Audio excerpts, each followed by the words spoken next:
Amigos, gracias por estar una vez más en la mesa central de Zócalo. Pues esta semana un tema muy interesante, sobre todo que a muchos les parecerá importante, a otros no tanto. La propuesta de reforma hacendaria que se acaba de presentar por parte del gobierno federal hace unos días, el presidente Enrique Peña Nieto. Bueno, pues dio a conocer ahí algunos puntos importantes. Se han estado debatiendo unos, otros no tanto. Aquí lo que buscamos es tratar un poquito de desmenuzar la reforma, ver qué le haría falta, cuáles serían las propuestas que se estarían analizando y bueno, pues tratar de juntos llegar ahí a una construcción que a ustedes les pueda servir para llevar a cabo un análisis. Se habla mucho de que esta reforma, bueno, el mismo presidente dice que es para beneficiar a un sector que ha estado olvidado, rezagado. Es una reforma social, le llamaba él. ¿Ustedes qué opinan? ¿Sí es así? A mí me da la impresión de que no quiso estirar más pensar más la cuerda con la sociedad, y bueno, pues trata de hacer una reforma en la que quiere quedar bien con todos y a la vez despierta muchas dudas.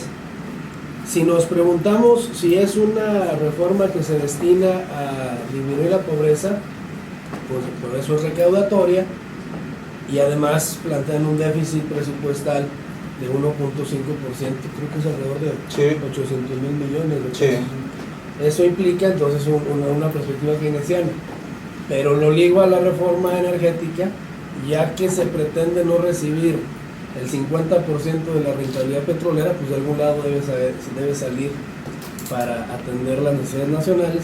Evidentemente, cuando se hace alguna reforma fiscal, digamos, en estas características, lo que se plantea es si la reforma es en pro del crecimiento o es una reforma recaudatoria estrictamente. Lo que pensaríamos es que de la perspectiva, digamos, macroeconómica, la reforma no viene, o esta modificación no viene a apuntalar el crecimiento económico. En ese sentido pareciera ser que es una reforma recaudatoria.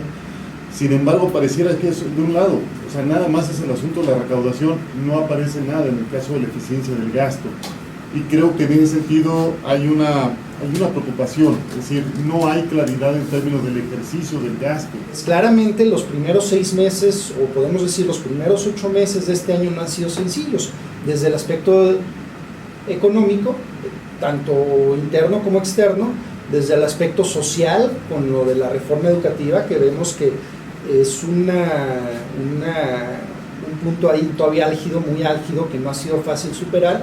Y obviamente trae una serie de bastones con los cuales se está malabareando en este momento, ¿no? Entonces a mí me parece que el gobierno federal, el presidente Enrique Peña Nieto, presentó de las varias opciones que tenía, una opción sumamente conservadora que le pedía claramente ser recaudatorio, de alguna forma darle viabilidad al gobierno en los próximos meses o años, con la idea de esperar a mejores tiempos para introducir pues, esquemas más modernos, que es lo que realmente México necesita. Lo que se busca de manera inmediata es incrementar la recaudación, y en este caso, dentro de los 7 puntos que estuve revisando de manera detallada dentro de su página que acaba de publicar la presidencia, dentro de la reforma hacendaria.org, revisé con mucho detalle los 6 puntos principales que plantean, y entre ellos me llama mucho la atención porque sí está muy marcado que la tributación, o en este caso la recaudación, es incrementarlo por 2 vías, la parte de algunos tipos de bienes, en este caso en la parte de consumo, y como decía muy correctamente el licenciado José María Lara, que en este caso prácticamente corresponde a que no es una reforma fiscal, porque también tenemos que esperar qué tan eficiente va a ser el gasto, ya que únicamente estamos viendo que se va a incrementar por la parte de consumo, pero también me llama mucho la atención por la parte de ingreso. Por la parte de ingreso podemos ir pues incrementos en la parte de la ley de IESER, en la parte de recaudación, y en este caso veo que el principal punto o la parte importante que se quiere atacar en incrementar la recaudación es en la clase media, porque estamos viendo que se quiere específicamente sobre ingresos de 35,000 hacia arriba. ¿Qué piensas tú, Chema, que sea lo peor de esta reforma? El asunto de las colegiaturas, las hipotecas y otros, pues esa es la clase media, ¿sí? Y aparte a los que tienen 500,000 pesos más arriba anuales, pues ahí subió el 32%. Entonces, yo pude hablar de las carencias, ¿no? Por ejemplo, el peso a litro por gaseosa. Si queremos que la gente adelgace, porque esté más sana, no es con impuestos, es con todo un programa transversal donde se involucran varias secretarías, educación, salud, hasta comunicación, ¿verdad? No, es decir, es recaudatorio el asunto. Claramente no es una propuesta promotora, claramente no es una propuesta de reforma fiscal que promueva crecimiento y desarrollo. Ahora, la parte social que se toca, yo creo que es muy justificable. La pregunta de fondo que nos debemos de hacer como sociedad es si la forma en cómo se quiere atacar los problemas sociales es la forma en que se está haciendo. Y ahí es donde yo creo que no es correcto. Por eso yo hace rato mencionaba que aquí el que gana no es la sociedad, y no es la sociedad desde el más rico hasta el más pobre. Es el gobierno que le da factibilidad a su esquema durante los próximos años. El gobierno tiene que tener un mecanismo promotor y tiene que dar los incentivos adecuados para que sea la sociedad, a través de sus mecanismos económicos, quienes resuelvan los grandes problemas añejos que tenemos en el país. Una de las cosas que me parece que no se ha hecho ya es carente, digamos, cada vez más la base gravable se ha ido reduciendo. Y me parece que la reforma no va en esa dirección. Es decir, pareciera que no se busca ampliar la base gravable y entonces la carga impositiva termina cayendo sobre las mismas personas que ya están, el contribuyente cautivo.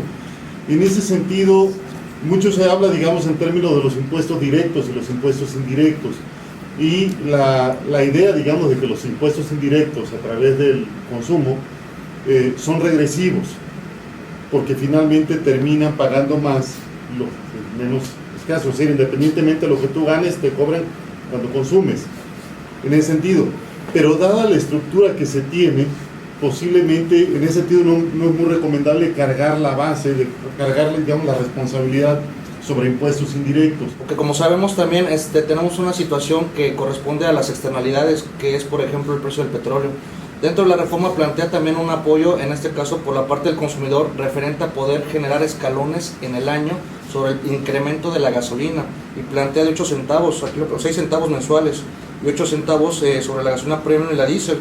Es decir, que están hasta ahorita escaloneando en sí ya los incrementos, sin importar el nivel de volatilidad que puede tener el precio del petróleo o la caída que pudiera existir. Esto yo creo que porque deben existir contratos a futuro, estoy casi seguro, para poder asegurar este tipo de niveles. Pero sin embargo, según aquí plantean que el incremento va a ser en menor medida que como en este año y de manera más programada.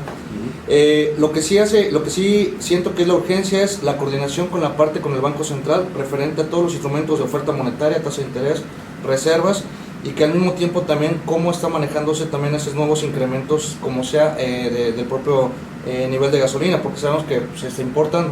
Yo les preguntaría ahora, por el contrario, ¿qué es lo bueno? ¿Qué es lo rescatable, lo más rescatable de esta propuesta? La desaparición del IETU y del IVA. Porque además, si lo analizas, puede ser que sea doble tributación el IVA y una serie de cosas, ¿no? Este asunto de que aún no queda claro tampoco, pero la eliminación de la consolidación fiscal como la conocemos, que bueno, pues va retardando el pago y luego al final dices que quebró la empresa y ya no pagas, ¿no? Eso es bueno también. Este asunto de los 10% de dividendos es riesgoso, pero me da la impresión de que no hay una carga, porque las pérdidas se deducen. Entonces puede ser que ahí se haya compensado el pánico, ¿no? Si pierdo no pago, es decir, o me lo deducen del pago general. No se puede ver al gobierno como una empresa. En efecto, debe ser eficiente, efectiva, pero no es una empresa. Es decir, el gobierno tiene una serie de situaciones que atender y lo debe hacer con planeación y estrategia. Entonces, algo bueno también fue que no se incluyó en la medicina de alimentos. La parte de un poco de tinte social, digamos, de incorporación de esta parte del seguro de desempleo, del servicio de salud. Sin embargo, pareciera ser que es una buena intención y realmente no se sabe qué tanto puede favorecer, sino en la medida en que se pueda ver la implementación de los propios programas, ¿no? En ese sentido yo creo que, es decir, hay una buena intención, pero no sabemos más allá. Muchas veces el diablo está en los detalles y justamente es cómo se va a implementar esto. Está la homologación, digamos, del régimen fronterizo. Habría que ver si efectivamente eso contribuye a una equidad regional o obstaculiza, ¿no? Si efectivamente, es decir, le das trato igual a desiguales, y entonces habría que ver cuáles son los impactos. Ahí todavía habría que, aunque me parece que el argumento es muy corto en términos de decir, bueno, pues para evitarnos problemas vamos a homogeneizar y entonces vamos a darle. No encontré de alguna manera elementos suficientes para justificar, digamos, del por qué tendría que darse una equidad, digamos, o una homologación del pago de IVA. Yo no veo mala intención en la reforma. Yo sí creo que a todo mundo le dieron, como se mencionó aquí un poquito, definitivamente la parte de simplificar simplemente la doble contabilidad del IETU contra el ISR ayuda. Definitivamente la parte de simplificar, y esa no se ha tocado, el código del ISR, obviamente hay que verlo, porque una cosa es que se diga, se eliminaron 100 artículos, y otra cosa es ver cómo quedan el resto, pero pues de entrada se está quitando complejidad, y yo creo que eso es importantísimo, ¿no? Yo creo que son los primeros pasos. Creo que hay una buena intención, en otras palabras. Eso es la parte, creo que es muy rescatable.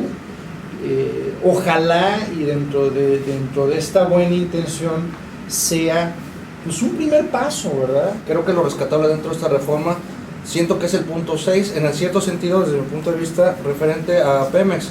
Esto lo comento porque desde hace más o menos 3 o 4 años, todavía en el sexenio del presidente Felipe Calderón, lo planteaba como secretario de Hacienda el señor Agustín Cárcens, sobre la gran dependencia que tiene México sobre el ingreso petrolero.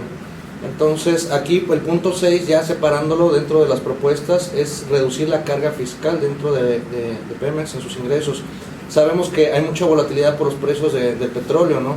Y sabemos hasta cierto punto que el barril de crudo en sí en México es mucho más barato que países como más refinados como Estados Unidos o Inglaterra.